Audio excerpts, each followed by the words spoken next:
Everyone in Fairbanks told the old veteran to leave the frozen river alone, and now he finally understands why. He came to Alaska chasing peace, not trouble. But when his loyal German shepherd refused to stop digging at the cracked ice outside their cabin, they uncovered something no storm could hide: a clue cut clean, a life stolen, and a secret the entire town has tried to bury under decades of snow. What Frank and Duke find next will expose the darkness beneath this quiet winter town and force them into a battle for justice neither of them ever asked for. Before we dive in, where are you watching from? Drop your city, state, or country below. Our community spans the globe, and we're always amazed to see how far these journeys travel. The wind carried frozen silence across the Alaskan outskirts, where snow buried every forgotten thing. Frank Miller gripped the steering wheel of his rust-red Ford as though the truck might slip away from him at any moment. At 69 years old, Frank had a body shaped by decades of discipline and a mind shaped by memories he wished he could drown in ice. His shoulders were still broad, but one could see the weight he carried in the way they slumped when he thought no one was watching. His face was lined with deep creases, not merely from age but from survivor's guilt, and too many nights staring into darkness that stared back. A trimmed gray beard framed a jaw that still looked ready for a fight, and his pale blue eyes, usually calm like a winter lake, often flickered with storms only he could see. Those eyes now scanned the endless white stretching beyond Fairbanks, Alaska. The town was small, quiet, a place where people minded their own business and pretended the cold didn't hurt. That quiet was exactly what he needed.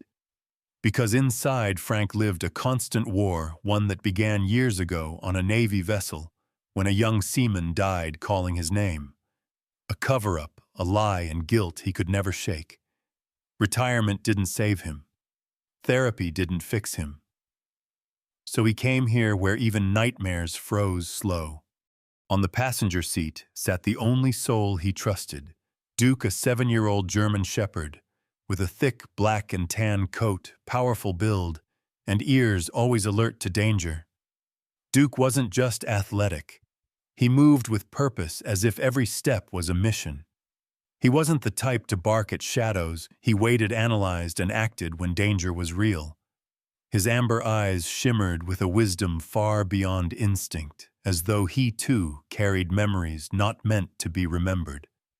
Duke had a few scars on his flank, souvenirs from the streets before Frank adopted him from a veteran K-9 rescue. It was loyalty at first sight, a broken man and a dog with a warrior's heart, both searching for a place to breathe. Frank cut the engine, and the truck exhaled a tired sigh. He stepped out into the biting air that threatened to freeze the thought of warmth altogether. The cabin he'd bought sat on land swallowed by tall spruce trees, wooden walls stained by decades of storms.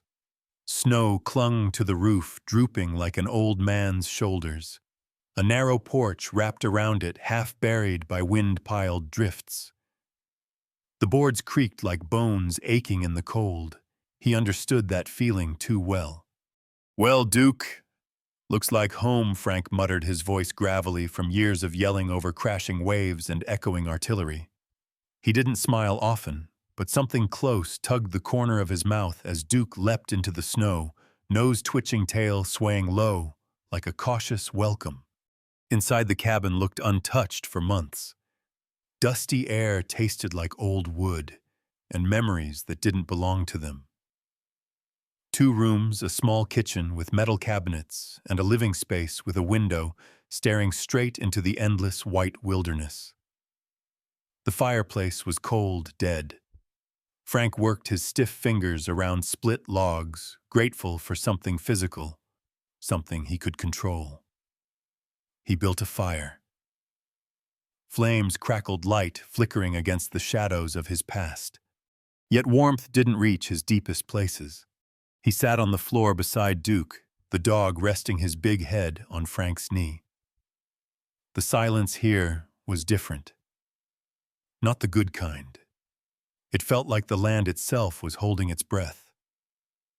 Duke's ears perked and he lifted his head, listening to something Frank couldn't hear. He gave a small huff, not alarmed, just acknowledging that they weren't alone. In Alaska, the wilderness always watched back. Frank forced himself to breathe slowly, but memories attacked when he blinked. Slick metal decks, alarms blaring a drowning shout Frank swallowed by black ocean. He clenched a shaking fist. Duke gently nudged his arm with his snout. The dog always knew when the nightmares arrived. "Yeah," Frank whispered. "Still here." That night, sleep came like an ambush. He was back in the Navy, cold steel, furious seas, commanding officers saying the accident wasn't anyone's fault. But Frank knew the truth. They could bury reports at sea, but they couldn't bury guilt in him. He woke gasping, chest tight, soaked in sweat despite the cold. Duke was instantly there, paws on the bed, eyes steady and grounding. Frank pressed his forehead to Duke's, inhaling the earthy scent of his fur. "Not tonight," he rasped. "Not anymore." He needed air. He stumbled onto the porch, Duke at his heel. The wind howled, slicing through his flannel shirt like knives. Snowflakes sparkled beneath the pale moon, falling so silently it felt like the world was holding back a secret. Fairbanks slept, but the wilderness whispered. Frank stared into the dark tree line, suddenly aware that peace wasn't something you bought with a property deed. Healing required truth, and truth was rarely quiet. For now, though, he tried to focus on the possibilities, the chance to start over. This cabin, this isolation, this winter. It was his chance to confront his demons without noise, distraction, or orders from men who valued rank over lives. He wasn't running anymore. He was stopping, taking one breath at a time. He placed a hand on Duke's back, the dog's warmth seeping into his cold fingers. Duke leaned into him, a soldier's reassurance, "I'm here. Whatever comes. Whatever." Frank didn't know that buried beneath this snow-strangled land, another story waited. A story that had been silenced too long. A story that would soon collide with his own. But tonight, in the stillness of Alaska's winter, Frank only saw what he wanted to see: emptiness, quiet, a blank page.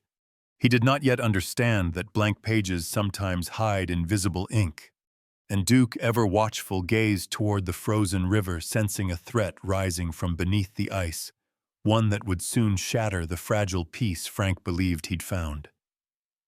The storm had been merciless. By morning, the wind had calmed to a low groan rolling through the spruce forest, like a warning that had not yet finished speaking. Snowdrifts leaned heavily against Frank Miller's cabin, and the frozen silence seemed deeper than before, as if the world itself remembered what the night had brought and was afraid to make a sound. Frank stepped outside with Duke trotting at his heel, both leaving prints in the untouched white. His breath misted, instantly crystallizing around his beard. The cold was sharp enough to remind a man he was alive, though Frank often wondered if he had been merely surviving, not living for a very long time. Duke lowered his head and began sniffing frantically near the porch. His tail stiffened, not wagging, not fearful, but alert. The German shepherd had a particular stance when he sensed something wrong: muscles, tense, ears, erect, paws planted wide like a soldier bracing for impact. "Easy, partner," Frank murmured, though he trusted the dog more than his own instincts these days. Duke let out a single bark, short, urgent, and sprinted through the trees toward the icy riverbank. Frank cursed under his breath and trudged after him, boots crunching through the crusted snow. When he reached the edge of the Tanana River, he found Duke standing rigid, staring down at something embedded in the jagged ice, a flash of bright orange in a world of white.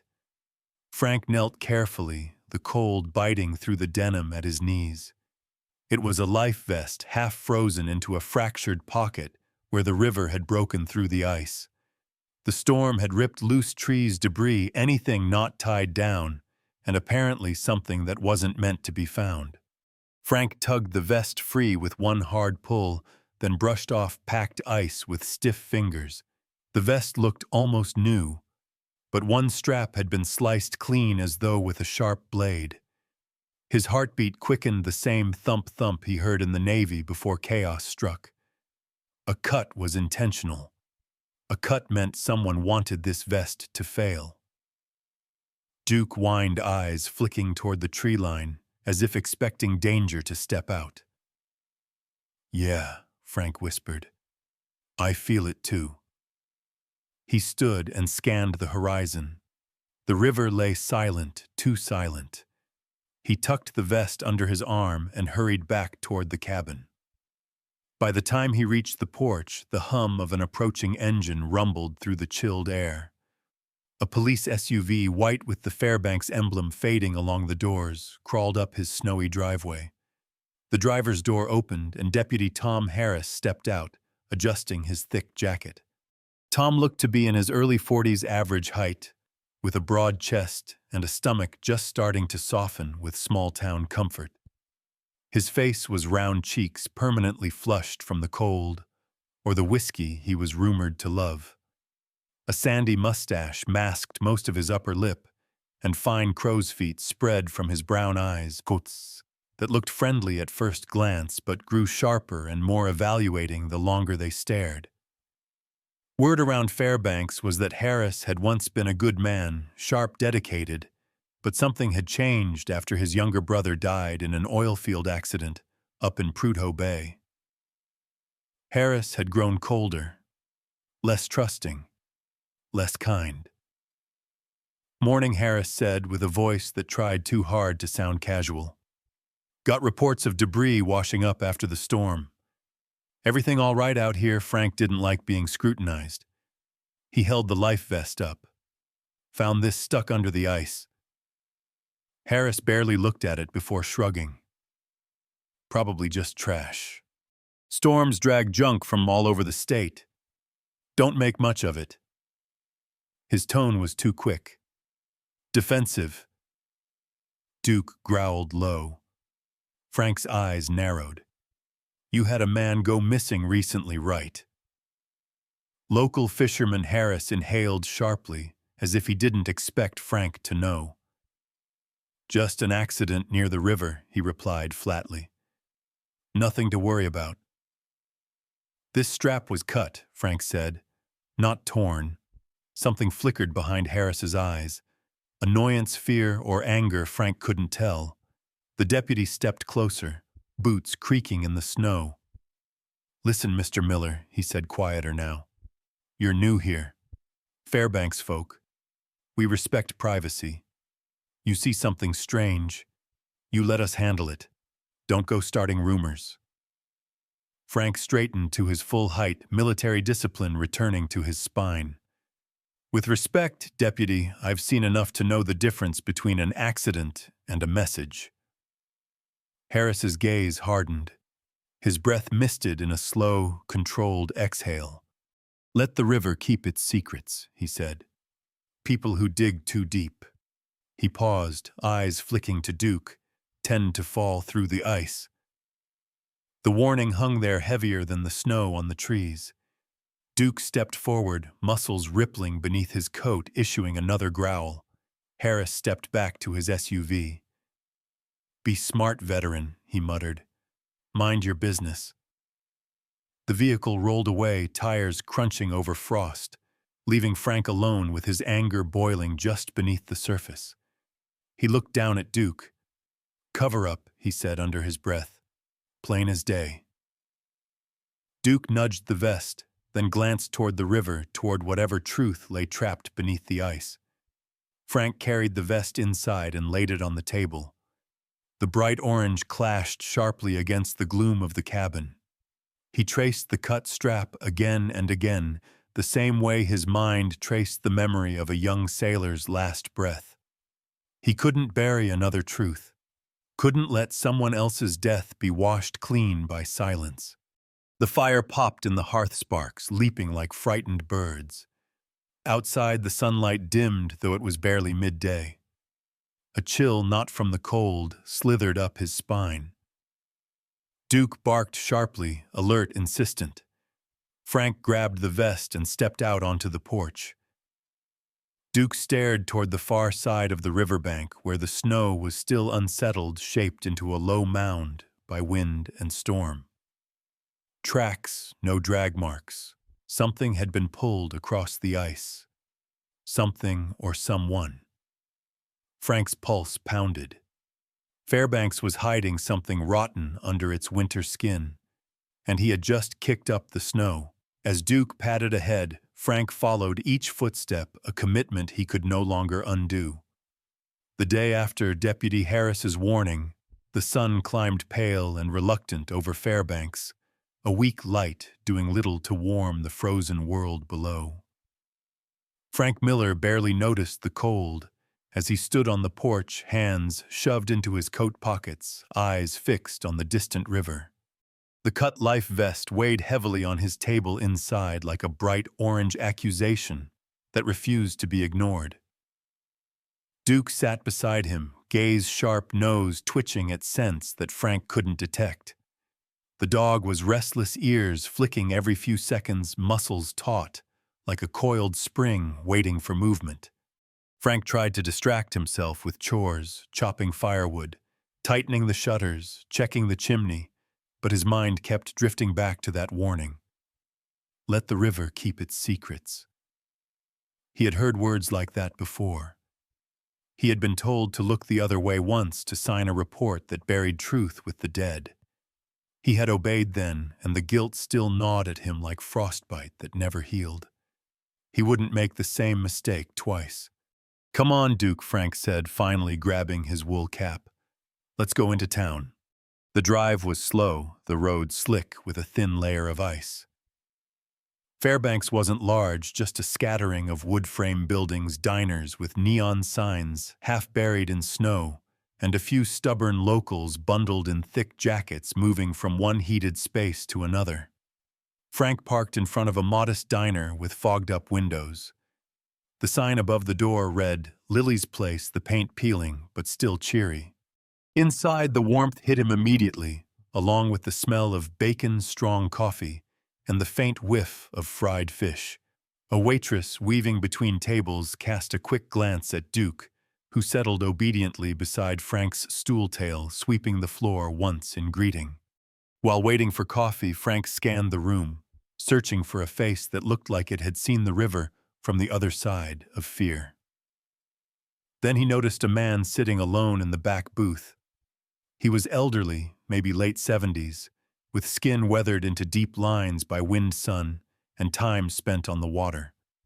His gray beard was uneven, like he trimmed it himself with a dull knife, and his eyebrows were thick, shadowing eyes that seemed to hold storms behind them. His build remained strong under a worn canvas jacket, though his shoulders sagged under invisible burdens. He stared out the window, coffee untouched, jaw clenched as though he were grinding his teeth over something he couldn't swallow. Frank felt what Duke seemed to already know, that's our man. Frank approached his boots, making soft thuds on the wooden floor. Mind if I sit? The older man's dark eyes shot up, skeptical at first. After a pause, he nodded toward the seat across from him. Chair's empty, he said, his voice gravelly like sand scraping a hull. Frank sat, hands wrapped around his mug. Name's Frank Miller. The old man studied him, gaze drifting to Duke before returning to Frank. George Wilson, he said finally, offering his name with the same caution as a fisherman testing thin ice. He pushed his plate away, the eggs untouched. You fish these waters? Frank asked, though he already knew. The man smelled of river-damp rope, outboard motor oil, and memories. 40 years now. George's voice lowered. These days, feels like the river's been fishing for us instead. Frank slid the life vest across the table, letting its orange edge peek from his jacket. George froze, his expression shifting instantly. Grief stabbed through the wrinkles on his face, raw, uncontained. Where'd you find that? Tanana River, Frank said. Strap was cut. George swallowed hard, eyes glistening. It belonged to Richard Cole, he whispered. My best friend. My brother in everything but blood. Frank had heard the name, the accidental drowning from weeks ago. They said he slipped, hit a rock. Just another tragedy. And you didn't believe them? George laughed, once a bitter, hollow sound. Richard knew that river like his own heartbeat. You think a man like that just falls in, his jaw tightened. Richard told me someone was threatening him, said he discovered something the wrong folks didn't want found. What Frank asked. George shook his head. He didn't say. Just told me that if anything happened to him, I should look in the dark water. Duke growled, suddenly eyes fixed on the diner door. Frank turned to see a woman enter, mid-50s, petite, wrapped in a fur-lined parka. Her dark brown hair was neatly pinned, her cheeks rosy against pale skin.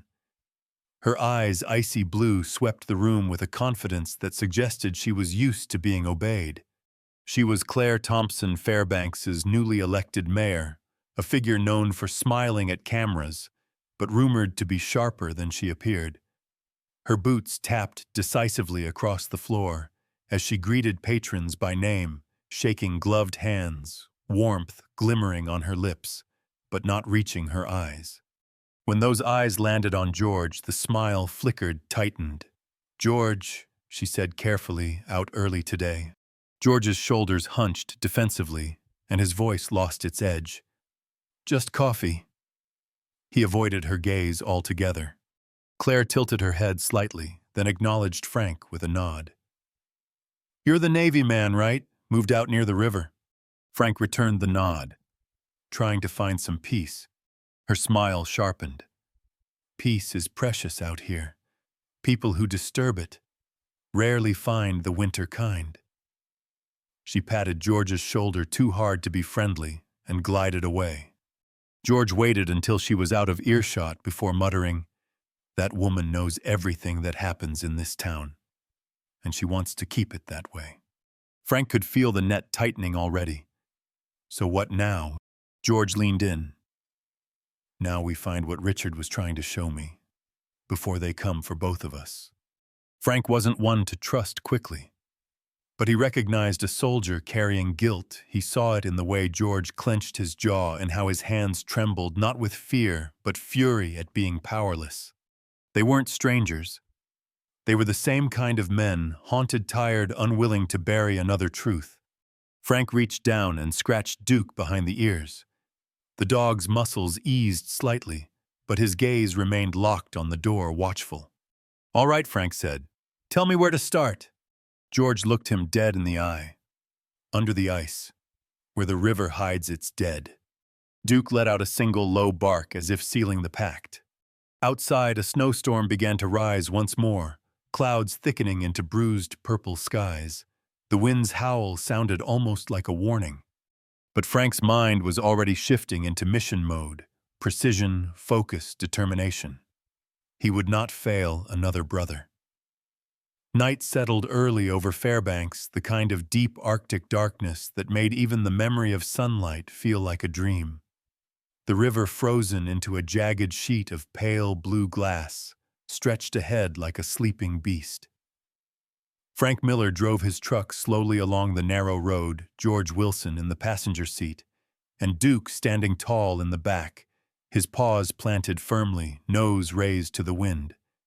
Frank's hands tightened around the steering wheel as he replayed the conversation in the diner. Richard Cole had been scared before he vanished, and now Frank knew why. There was something buried under this ice, something that wasn't supposed to be found. George, bundled in a heavy navy coat with patches sewn on from old fishing gear, stared out into the darkness with a hollow gaze. His gray brows, thick and uneven, cast shadows across his deep-set eyes, which flickered with a blend of fear and determination. Richard always trusted the river. George muttered more to himself than Frank. But he said once, "The river sees everything. It remembers." The truck rolled to a stop near a clearing where pine trees bent inward as if nature itself was trying to hide what lay beyond. The wind moaned through the branches, shifting snow in restless waves. George pointed at a faint trail of drag marks leading toward the river, the same markings Frank and Duke had noticed earlier. Whatever or whoever had been hauled across the snow came from this direction. "Duke, find it," Frank commanded softly. The German shepherd's muscles tensed. His black and tan fur bristled along his spine as he lowered his nose to the ground. Duke followed the trail, pacing slowly at first, then breaking into a determined trot. They followed him onto the river's edge where the ice looked thinner, a patch of fractured, refrozen glass where the storm had torn open the water below. Then Frank saw it, a subtle discoloration beneath the surface. Something dark, long, and metallic trapped in the ice. "There," he whispered. George knelt beside him, breath trembling with emotion. "That's Richard's boat," he said, voice cracking. "The North Star." Frank knew this moment demanded more than observation. He zipped up his thermal diving suit, luckily packed from his Navy days, and strapped a flashlight to his chest. His years as a diver hadn't left him. Muscle memory returned as he attached the final buckle. George watched anxiously, his rough hands shaking as he gripped the rope tied to Frank's waist. "You sure about this?" George asked, his words heavy with dread. "No," Frank answered honestly. "But I have to." Duke stayed pressed against Frank's side until the moment he stepped toward the freshly cracked ice. His amber eyes pleaded caution, but his posture showed absolute trust. Frank knelt and chipped the ice open with a small pick, sending shards skittering across the frozen river. The hole widened enough for a man to slip through. The water below was black as the void. Deep breath. Mask on. Cold slammed into him like a punch as he slipped beneath the surface. Visibility was barely a few feet. Frank's beam sliced through murky shadows filled with drifting sediment. The water numbed him fast, and he kicked carefully downward rope, tugging gently against his waist with every movement. The dark shape loomed closer, the wreck of the North Star lying on its side like a wounded animal. Frank's stomach twisted when he saw the damage. A gaping hole tore through the hull near the midline, steel edges bent inward. That wasn't from striking a rock. He shifted the beam upward and saw two small circular punctures higher along the cabin wall, clean, precise. Charges. Someone had planted explosives inside the boat and scuttled it deliberately. Richard hadn't drowned by accident. He'd been erased. Frank pulled himself back to the surface before numbness overtook his limbs. George helped drag him up and wrapped him in blankets. "Not an accident," Frank breathed through chattering teeth. "Someone sank that boat from the inside." George's face hardened, a mixture of relief at knowing the truth and fear for what it meant. "I knew it," he whispered. "God help us. I knew it." Frank glanced toward Duke. The dog's ears were pricked sharply, body pointed toward the tree line. His low growl rolled through the wind like a warning. Frank turned. A faint light flickered in the darkness. Not a light, a shadow. Then a snowmobile engine roared to life, the sound slicing through the stillness. Frank grabbed George's arm. "Move!" The snowmobile shot toward them, its rider dressed in all-black face hidden behind a tinted visor. No headlights. Silent intent. Duke leaped between the men and the machine, his powerful stance daring the stranger to come closer. The rider swerved at the last second, spraying ice shards that glittered under the moonlight. Frank pulled George to the truck.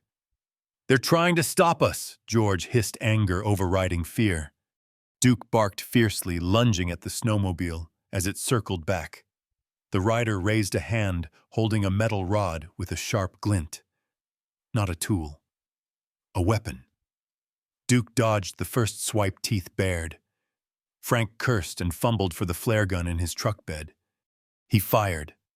The flare streaked across the dark like a comet, shocking the attacker into veering off course. The snowmobile skidded violently, the rider struggling to regain balance before retreating into the forest engine, roaring a threat. Frank slammed the truck door and shouted, "Hang on!" The tires spun before catching traction, propelling them away from the river. Duke leaped into the back just as the truck lurched forward, snow spraying behind them like smoke from a battlefield. For miles no one spoke. Only the wind howled. Finally, George's voice cracked the silence. "They'll come again," he said quietly. "Now that they know we're looking, they won't stop." Frank kept his eyes on the road, his jaw set like carved granite. "Let them come," he growled. "I've run from one lie my whole life. I'm done running." Duke, still standing guard, let out a single low bark in agreement, an oath sworn in the language only loyalty understands. Somewhere out there, under the ice or deep within the shadows of Fairbanks winter, a truth had awakened. And now, the hunters had become the hunted. The storm arrived without warning, howling winds tearing across the wilderness, as if the sky itself had turned into a predator. Snow whipped sideways in violent sheets, erasing the edges of the world. Frank Miller could barely see the truck's hood through the blizzard. George Wilson clung to the dashboard, teeth gritted, as Duke braced himself in the back seat, with his claws digging into the rubber mat for balance. The three of them pushed deeper into the white chaos, not running, but heading toward the one place where they still had control, Frank's cabin. They had evidence. They had the truth, and someone out there knew exactly what they'd found at the river. Frank's heartbeat thudded like boots on steel decking, steady but intense. The cold tightened his chest, not from temperature, but from the unmistakable feeling that the storm wasn't the only thing chasing them. He knew tactics. He knew pursuit. The snowmobile from before hadn't been meant to scare them off. It had been a test probing their weaknesses. "Faster," George urged, voice trembling somewhere between fear and fury. His usually deep, gravelly tone cracked from anxiety he could no longer mask.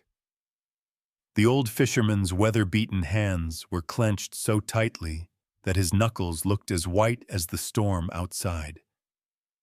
Years of losing loved ones to the river's lies had hardened him, but what was happening now, this was a new kind of nightmare. Frank didn't respond. He couldn't. The road was disappearing under spinning snow. His pulse quickened further when Duke growled a sound so deep it shook the air inside the cab. The dog's amber eyes stared through the rear windshield, ears pinned back. Something was following. Something fast. The roar of a throttle split through the storm. A snowmobile. Then another. Dark silhouettes flickered in and out of the swirling snow behind them, like wolves stalking a weakened reindeer. The pursuers were dressed in black winter gear faces, hidden behind mirrored visors that reflected the headlights. The wind swallowed every sound except engines and the storm's scream. Frank slammed the accelerator. "Hold on." The truck skidded across an icy patch, fishtailing for a terrifying moment before regaining traction. The cabin loomed ahead, dim lights glowing through the whiteout, a fragile island of hope. As Frank cut the engine, Duke was already out the back door, launching into the storm like an arrow of muscle and fur. George stumbled out next, clutching the waterproof jar that contained the USB drive images of Richard Cole's sabotaged boat, time-stamped serial numbers. Proof of murder. They ran. The moment Frank's boots hit the porch steps, a figure exploded from the darkness, a man taller and broader than the one on the snowmobile earlier, likely mid-40s, built thick like a former lumber worker turned enforcer. His face was framed by a dark beard icicled with frost, and his jaw jutted forward in a permanent scowl that hinted at a life of violence. A deep scar ran from his right ear to the collar of his coat, an old knife wound healed, but never forgotten. His heavy boots thudded on the porch as he lunged toward George with a hunting knife gripped tight. George froze. Duke didn't. The German shepherd launched with a force that made the attacker grunt in shocked jaws, clamping down on the man's forearm with crushing precision. The blade clattered across the porch as the attacker fell backward into the snow, rolling and thrashing as he tried to shake the dog loose.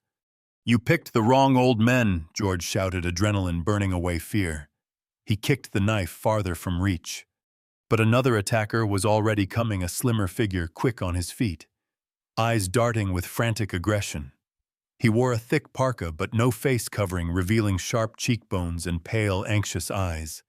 His lips were thin and pressed tight, like a man who always swallowed his rage until it erupted at the worst time. He charged Frank with a crowbar raised above his head. Frank didn't hesitate. Training overrode thought.